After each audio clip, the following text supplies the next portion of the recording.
I want to thank Wayne for this invitation to this workshop that really comes in time for me because I've only been working in this research department at the Quai Branly, which really looks like your research department and which is kind of unique in France, for a year and a half. And next year we're going to have the 10th anniversary of the Musée du Quai Branly, and we are going to organize a big conference about what it means to do research in an anthropology department. And one of the topics we thought to give to this conference was material temporalities of the objects.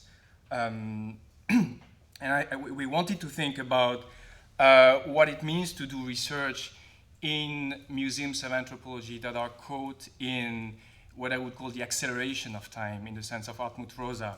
As you may know, the Museum of Quai Branly has answered the criticism for its permanent exhibition that is considered as primitivist and out of time by an abundance of exhibitions that constantly display or disrupt the criticism or evade the criticism. We have about 10 exhibitions a year, which is quite a lot. And we're trying to slow down with research, even if we organize also 10 conferences a year. And we also, I think you're quite, you're also accelerating here. Yeah. So we have to think of these temporalities of research, exhibition, conservation, communication is also a big deal. And all these temporalities fit together in a museum of anthropology. And I want to share, so I'm not going to talk about this, but I want to keep this in mind as an horizon for this conference. I want to talk about the research I've been doing before entering the museum, and it's part of a book that I am actually writing, so I would be really happy to share your comments.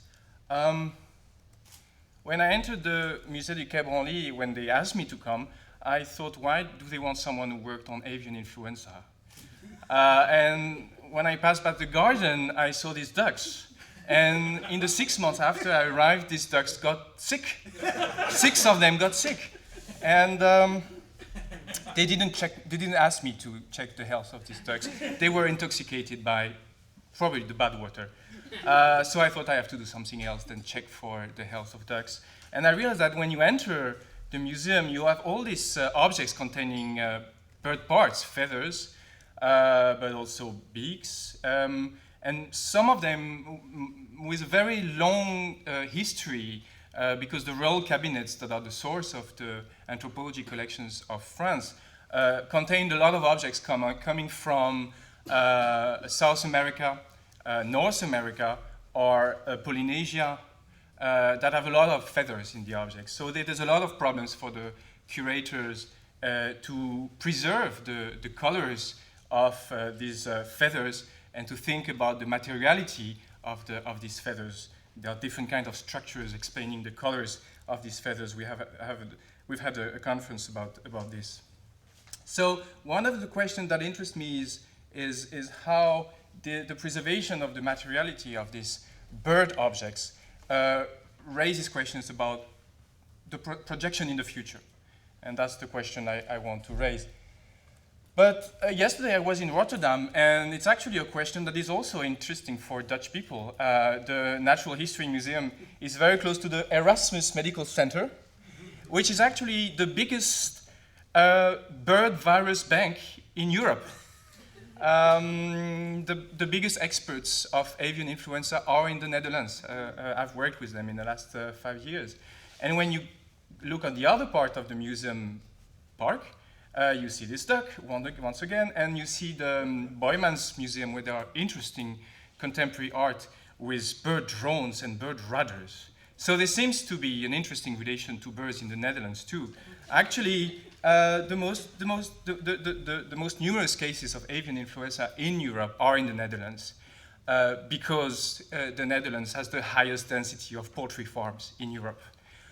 We have had just yesterday a case of H5N1 in France, maybe related to the terrorist attacks of last week, because there's, as I will try to show, there's this kind of connection between terrorist attacks and H5N1 outbreak narratives. But I'm interested by the fact that the Netherlands has the highest density of poultry farms, the highest density of museums in Europe, and the most intense reflection on bird preservation. I don't know if my colleagues in microbiology would laugh at that. They probably haven't thought about that. So my fieldwork was about Hong Kong as a sentinel post for avian influenza. And the story is that this former British colony in 1997 had this strange new bird virus, H5N1, killing 5,000 poultry and infecting 12 people, 8 of whom died. And this virus spread all over the world, first Southeast Asia, then Japan, Russia, Europe, and Africa. And so the work that has been done by microbiologists in Hong Kong was to, to follow the mutations of this virus as it spread worldwide and to raise the alarm of the pandemic potential of this pathogen. So I thought a lot anthropologically about this position of the Hong Kong territory as a very dense hub of commodities and persons in this global alarm on pandemic pathogens. And the reason why Hong Kong was considered as this sentinel post is that Hong Kong is a very small territory. You have a lot of poultry consumed in traditional cuisine, and a lot of wild birds also, migratory birds. And all these wild and domestic birds are concentrated in the highest density of human population in the peninsula of Kowloon. This is a map that the bird watchers of Hong Kong have built to show that the migratory birds are not responsible for the spread of H5N1 at the border with China, but rather that the most numerous cases of H5N1 on wild birds are in the central market of Kowloon. So there is this idea that you can study the mutations of the virus in this very concentrated space, but the idea is that this virus appears in the south of China because you have human pigs and a lot of birds. And so Hong Kong is the place where you see these mutations that remain invisible in the south of China. Now, this idea has been launched by Australian microbiologists in the 1970s, and they were trained by this very important figure of the history of microbiology, Frank McFarlane-Burnett, who is the head of the School of Australian Immunology. And Burnett is one of also the founders of the surveillance of the mutations of flu viruses, influenza viruses, at the WHO. And the idea of WHO was to map all the mutations of flu viruses, particularly in birds. And the problem they had was that China was not part of WHO. So they used Hong Kong as the place where the information from China could be captured and then spread to England, US, partly France. But I'm interested in this quote at WHO, which is a kind of official declaration, that the WHO coordinating all these labs collecting information about viruses is going to be a museum for desiccated strains of influenza viruses. So the idea is that the coordination of labs will produce a kind of inventory of the knowledge we have about bird mutations. This is very much linked to evolutionary hypothesis. This is before DNA, and now people do that with gene bank, data bank. But at the time, it was really material desiccated strains.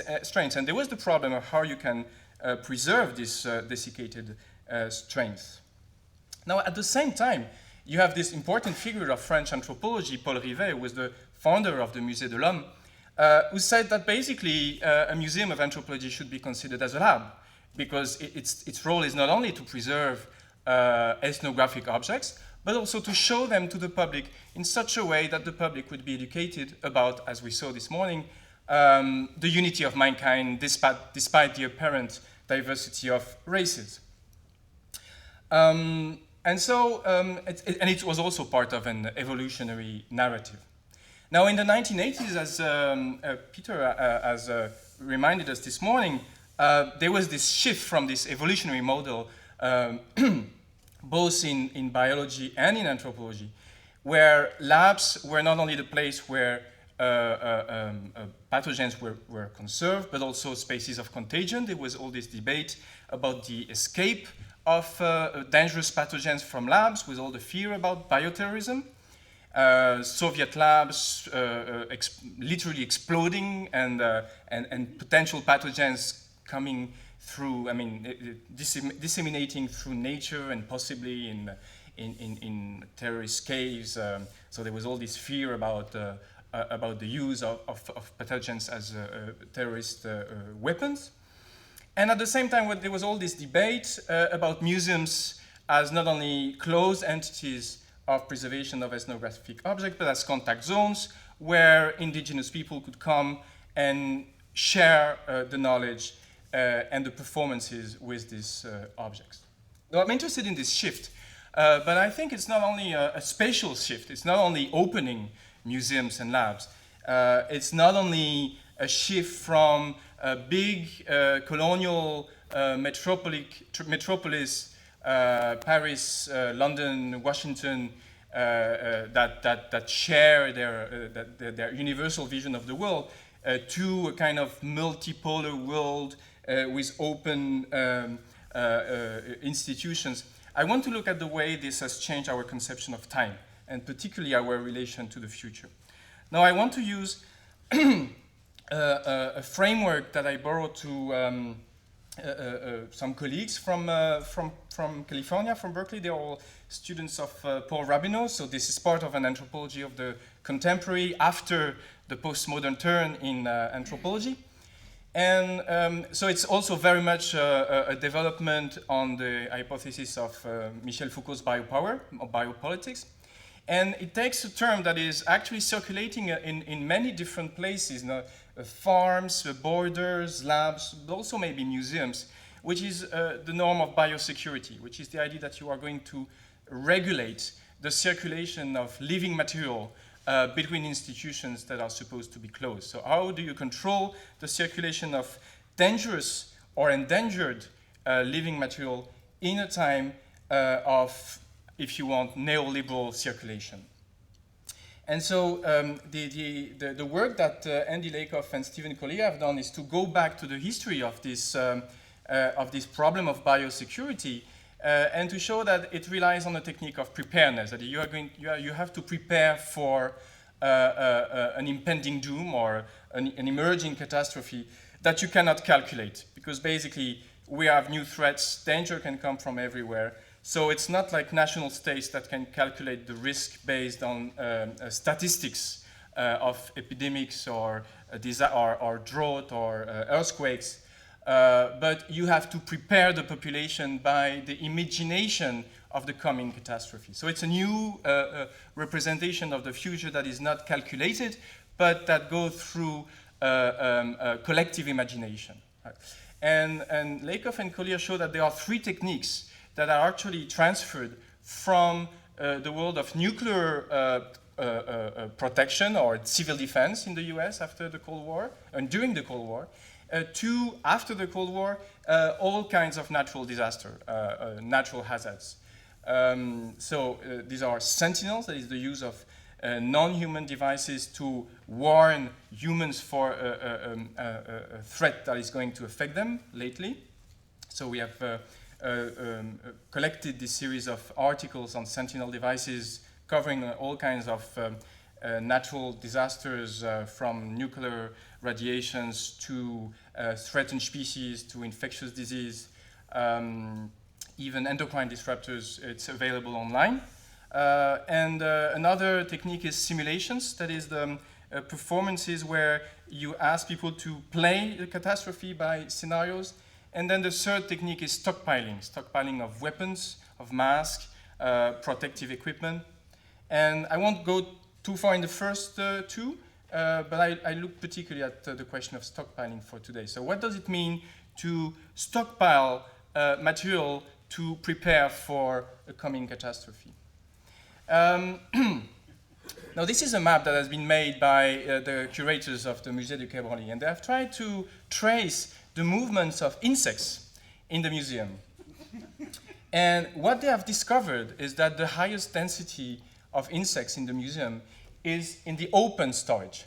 So the open storage is the one you find when you enter the museum. And what does it contain? It contains musical instruments. Why does it contain musical instruments? Because musical instruments have a low value on the art market.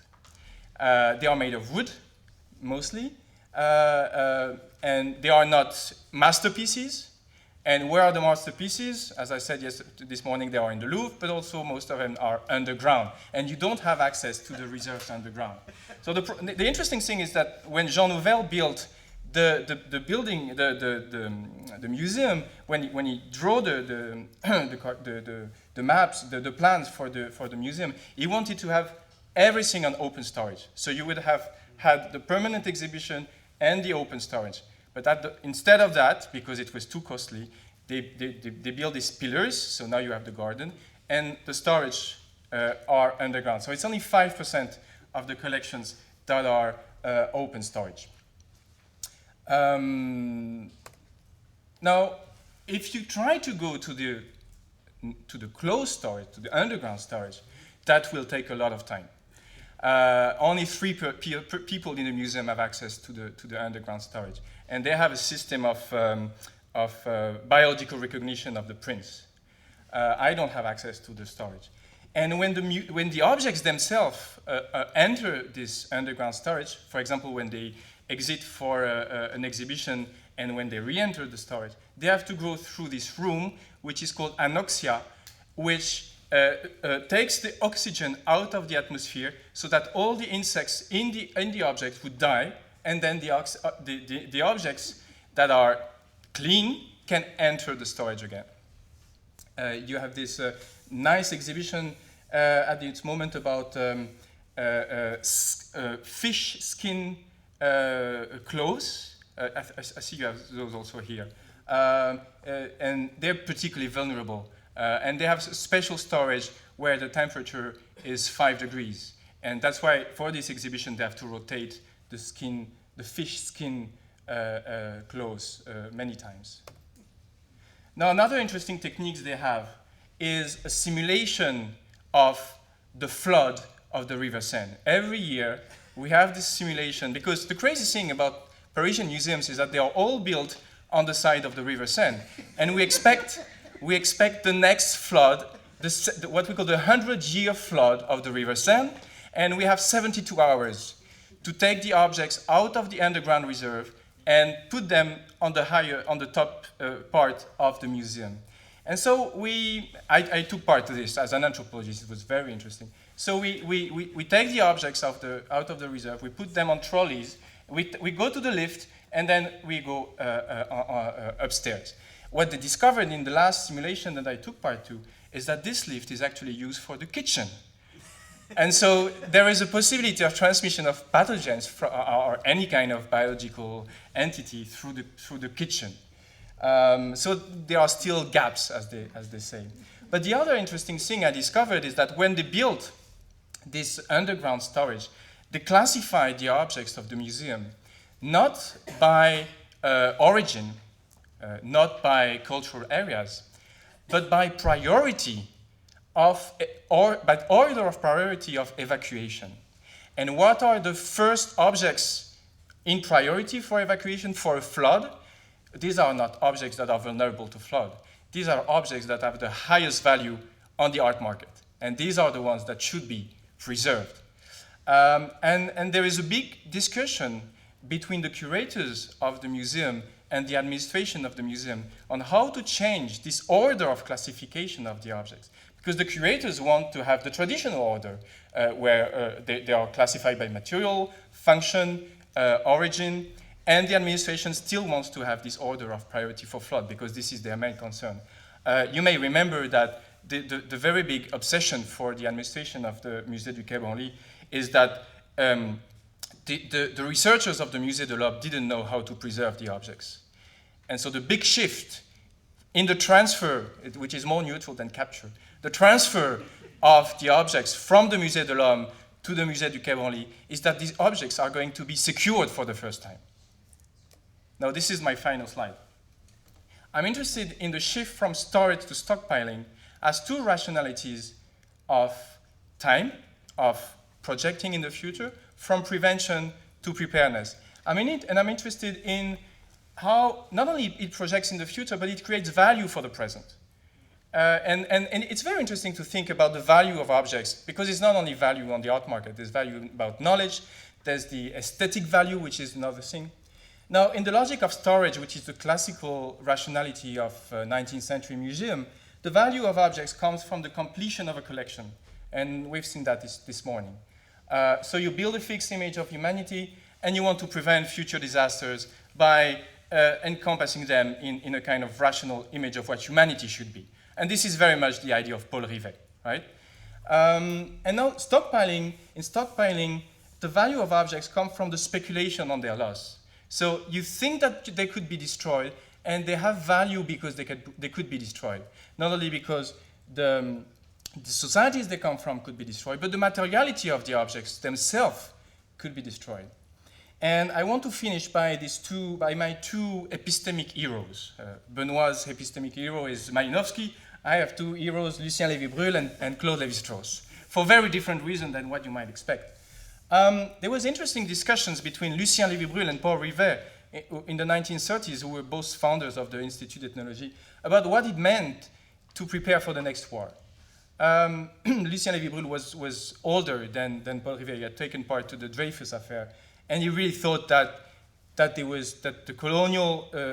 colonies are going to rebel against French authority. He took part to the plans for decolonization of Algeria, while Paul Rivet, as you may know, his career ended basically in the anti-decolonization movement.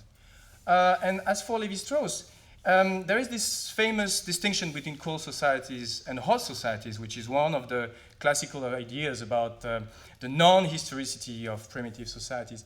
Well, it's very strange to see that the definition of cold societies for Lévi-Strauss is basically societies that store, that have store, and that give meaning to event by referring to the store of names and classification. Whereas the hot societies is the societies that take event to give meaning to the materials they have. And interestingly, Lévi-Strauss made this distinction while he was the vice director of the Musée de l'Homme. And at that time, in some way, he wanted museums to be cold societies, in societies that were decolonizing. But I think that when he supported the project of the Musée du Quai Branly, he had a very different ideas of the future. He had these discourses about the catastrophe that is going to come. And I could say, that's my hypothesis, that Lévi-Strauss himself shifted from prevention to preparedness, from storage to stockpiling. Thank you.